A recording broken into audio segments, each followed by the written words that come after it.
ہم لاتے ہیں ٹاک شوز اور انلمیٹڈ انٹرٹینمنٹ صرف یوٹیوب پر۔ اگر آپ نے ابھی تک ہمارا چینل سبسکرائب نہیں کیا تو ابھی سبسکرائب کریں اور بیل آئیکن کو کلک کر کے ہماری لیٹسٹ ویڈیوز کے بارے میں اپڈیٹ جانیں۔ سبسکرائب کیجئے اور ہم آپ کو لیے چلیں گے۔ بہت سے لوگ کہتے ہیں کہ علامہ خادم حسین رضوی صاحب گالی دیتے ہیں، مگر کیا آپ نے ان حضرات کی گالیوں کے بارے میں کچھ سنا ہے؟ وہ جو لوگ لینے گئے تھے نواز شریف کو، وہ انسان نہیں، وہ گدھے تھے، گدھے تھے۔ پیپلز پارٹی جھنڈا بھی نا ماں ترکاری سے دادے ڈمے بچے دے انسان بچے پٹھے کتے حرامزادے۔ نہیں تمہاری کیا کوالیفکیشن بنے ہوئے ہو؟ چوتیا آدمی برباد کرتے ہو۔ تیرا باپ 420 تھا، تیرا سارا خون کتوں کا خون ہے۔ بات صرف گالیوں تک ہی محدود نہیں، بلکہ نوبت کبھی کبھی ہاتھا پائی تک بھی پہنچ جاتی ہے۔ ہمارے دین میں اعمال کی بنیاد نیت پر رکھی گئی ہے، تو یہ دیکھنا بہت ضروری ہے کہ گالی دینے والا گالی کیوں دے رہا ہے۔ یہ سیاستدان ایک دوسرے کو گالی اس لیے دے رہے ہیں کیونکہ سامنے والے نے ان کے لیڈر کو، ان کی ذات کو نشانہ بنایا ہے، اس لیے ہاتھ اٹھا رہے ہیں کیونکہ بات ان کی ذات پر آ گئی۔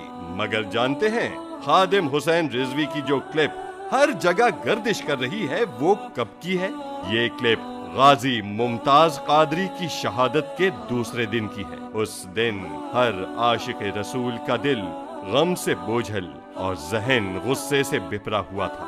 امیر المجاہدین کا یہ غصہ اپنی ذات کے لیے ہرگز نہیں تھا، بلکہ اس بات پر تھا کہ اسلام کے نام پر حاصل کیے ہوئے ملک میں ناموس رسالت پر پہرا دینے والے غازی کو پھانسی پر چڑھا دیا گیا۔ جس شخص کو امیر المجاہدین نے دلال کہا وہ طاہر القادری ہے، جس نے مغرب کو خوش کرنے کے لیے ناموس رسالت پر اپنا موقف ہی تبدیل کر دیا اور اس قانون کی مخالفت کرنے لگا کہ جو بھی گستاخی رسول کا مرتکب ہو، مسلمان ہو یا غیر مسلم، مرد ہو یا عورت، جو گستاخی رسول کا مرتکب ہو اس کی سزا قتل ہے۔ Whatever the law of blasphemy is not applicable on non-Muslims. It's not applicable on Jews and Christians and other non-Muslim minorities.